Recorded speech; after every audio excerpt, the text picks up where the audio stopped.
d'être parmi vous. Donc, je suis Alexandra Léry, je suis directrice du département des sciences de l'éducation et je fais partie du laboratoire éducation, culture et politique qui a été convié à participer à ce colloque. Je suis très heureuse, d'autant plus que c'est la première fois que je viens en Tunisie. Je suis très heureuse et je remercie donc tous les collègues qui ont eu la gentillesse de nous accueillir avec beaucoup de chaleur. Je suis très heureuse de participer. Je suis très heureuse de participer, d'autant plus que quand j'ai vu la thématique du colloque, les problèmes de l'éducation et les défis du développement social, c'était vraiment une question qui interroge beaucoup les chercheurs en France et j'étais très contente qu'un colloque soit proposé, et notamment à l'international, pour pouvoir enfin discuter de ces thématiques-là et j'espère que ça permettra d'échanger à ce propos sur ces questions-là. Donc moi je vais vous parler un petit peu plus de la France et j'espère justement que ça sera à la base de certaines discussions. En France, on est particulièrement confronté à des difficultés et particulièrement au niveau des recherches collaboratives. C'est ce qui m'intéressait un peu. Moi, je travaille en ce moment sur cette thématique des recherches collaboratives. J'en parlerai un petit peu plus à la fin. Mais donc, on s'interroge vraiment sur la place du chercheur et la place des professionnels de l'éducation et comment travailler ensemble. Donc, c'est une difficulté à laquelle on est confronté et particulièrement en sciences de l'éducation. Alors, les sciences de l'éducation, c'est une discipline qui est assez nouvelle finalement, puisque c'est en 1967, si je ne dis pas de bêtises, que ont été créées les sciences de l'éducation, la 70e section, voilà exactement, et un cursus de sciences de l'éducation en 3e année. Donc c'est assez récent finalement. Une discipline qui s'occupe spécifiquement de la formation et de la recherche en éducation et formation. Donc il y a aussi une problématique qui est particulière, c'est celle de qu'est-ce qu'on fait dans les recherches en sciences de l'éducation et comment on participe à la formation de ces professionnels de l'éducation. À l'origine, les sciences de l'éducation ont été créées pour former les enseignants, pour former les professionnels de l'éducation. Donc ça émerge un petit peu du terrain, ce qui est assez particulier dans cette discipline. Donc 4 objectifs ont été mis en avant par Bellereau. Former des étudiants à un certain nombre de dispositifs de démarche pédagogique. Bon, ça, on arrive à s'entendre à peu près là-dessus. Répondre aux demandes sociales. Alors là, ça demande de se positionner dans une autre démarche. Répondre aux demandes sociales. Et puis, alors, ce qu'on oublie un petit peu, alors nous en France, on a un petit peu cette difficulté de dire oui, il existe des recherches en sciences de l'éducation. Oui, on fait des recherches en sciences de l'éducation. Qui mêle un petit peu cette interdisciplinarité, comme disait ma collègue juste auparavant. Les sciences de l'éducation, c'est aussi la psychologie, la sociologie, un certain nombre de sciences, mais qui effectivement mêlent des recherches sur des pratiques notamment. Donc les missions des enseignants-chercheurs, c'est bien enseigner d'un côté, former d'un côté et produire des connaissances de l'autre. Est-ce que ces deux champs professionnels, on va dire ces champs professionnels, est-ce qu'on les dichotomise, est-ce qu'on les sépare, est-ce qu'on n'aurait pas tout intérêt, c'est bien l'objectif, c'était bien la démarche initiale, d'essayer de former tout en produisant des connaissances, c'est-à-dire se servir de ces connaissances qu'on produit pour former les professionnels de l'éducation, et en même temps, est-ce que ce travail de formation, d'échange avec les professionnels de l'éducation ne va pas permettre à son tour de produire des connaissances? Il y a une peur des chercheurs, alors particulièrement je pense en France, parce que c'est un peu moins le cas dans d'autres pays, mais c'est comment vont être utilisées ces productions, ces connaissances qui émergent des recherches. Comment elles vont être utilisées sur le terrain.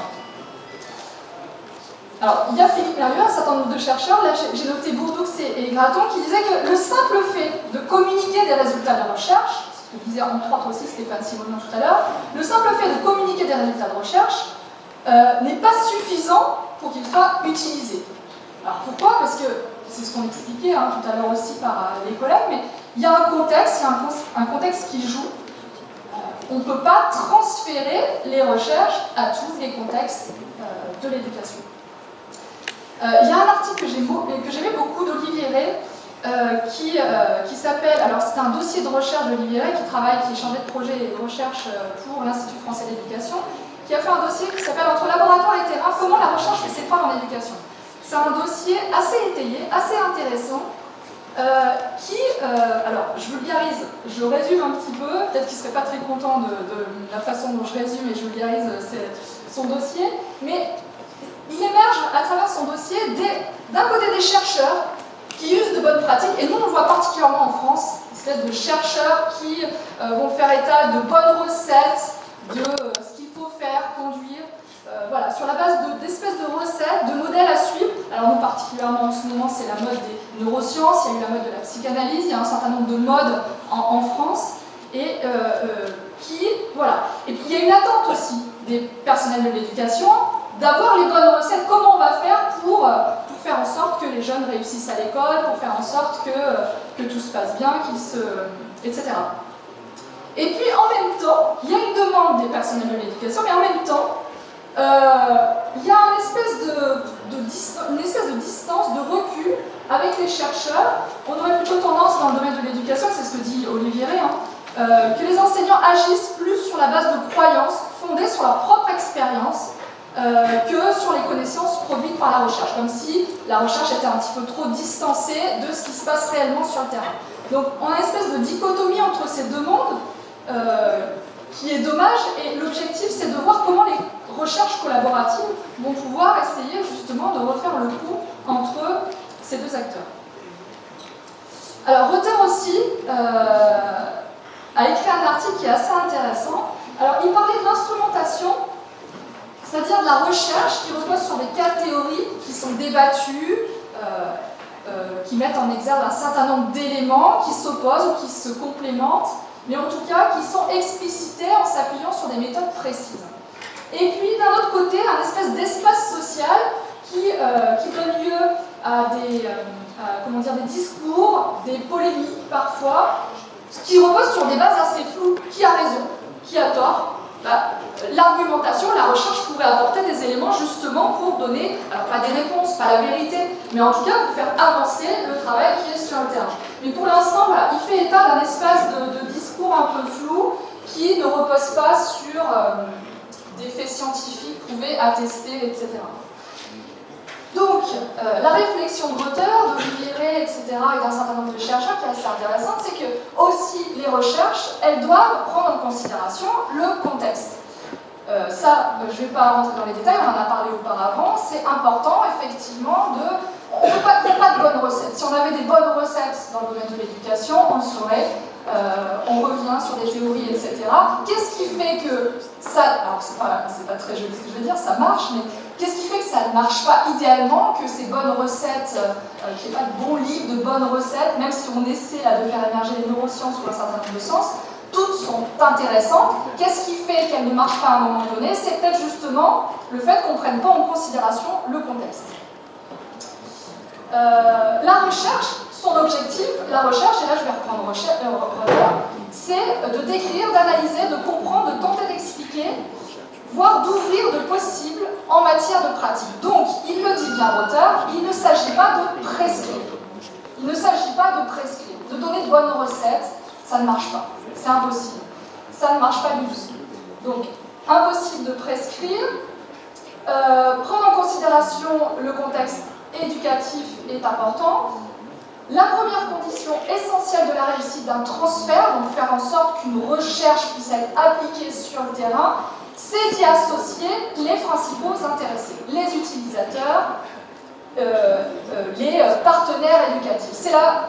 Alors c'est pas la seule solution, mais c'est une des manières de faire en sorte que les recherches soient utilisées sur le terrain. Donc Bourdoux et Gratton le disent, dans le domaine de la recherche appliquée, le processus de création ne saurait se faire sans établir de relations interpersonnelles entre les chercheurs et les usagers. Alors Bourdoux, il parle de quelque chose d'intéressant, il parle de capital relationnel. Capital relationnel, c'est un des facteurs les plus significatifs pour expliquer le succès du transfert des résultats de recherche. C'est-à-dire, alors qu'est-ce que ça veut dire capital relationnel? Eh bien, ça repose tout simplement sur la communication interpersonnelle entre les chercheurs et les personnels de l'éducation. Ça permet de justement pouvoir disséminer, diffuser les résultats de la recherche, pour faire en sorte que les acteurs de l'éducation s'approprient ces recherches. Ça permet d'améliorer la diffusion des résultats.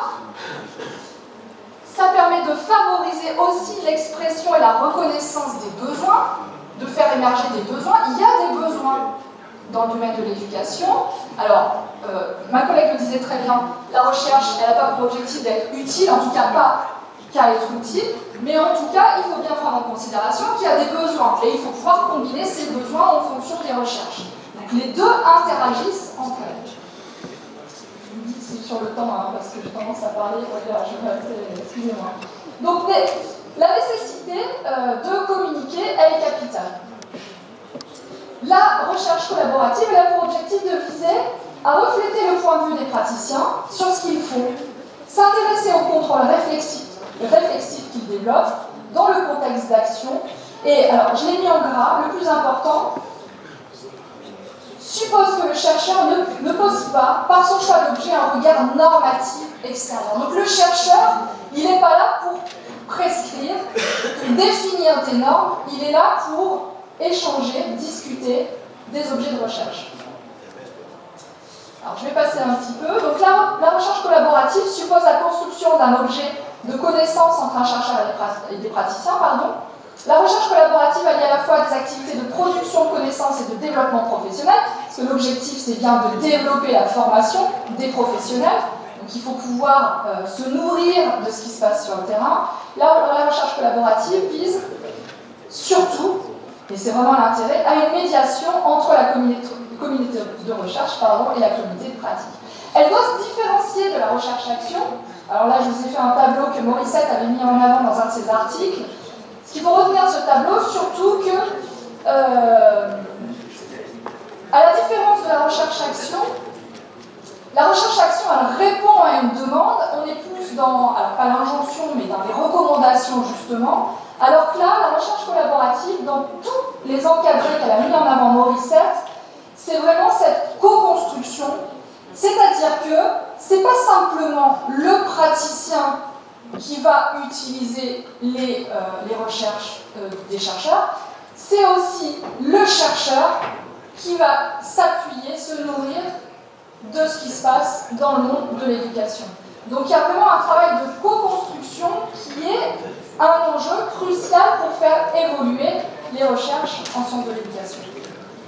Et je terminerai, parce qu'il ne me reste pas beaucoup de temps, je suis désolée, je vais un petit peu vite sur la fin, qu'en France, on commence quand même à se préoccuper, alors c'est pas nouveau, hein, mais la question est de plus en plus forte, alors notamment parce qu'il y a un processus d'évaluation qui repose beaucoup sur ça, mais aussi il y a une préoccupation d'établir un lien avec les personnels de l'éducation, et notamment l'Institut français de l'éducation, donc qui est un institut national et qui se situe quand même à Lyon, a mis en place depuis 2007 ce qu'on appelle des LEA, des lieux d'éducation associés, qui ont pour objectif justement d'établir un lien avec les professionnels de l'éducation dans le but de diffuser des savoirs et des résultats issus des recherches et de proposer des dispositifs d'accompagnement et de nourrir surtout les recherches dans le domaine de l'éducation.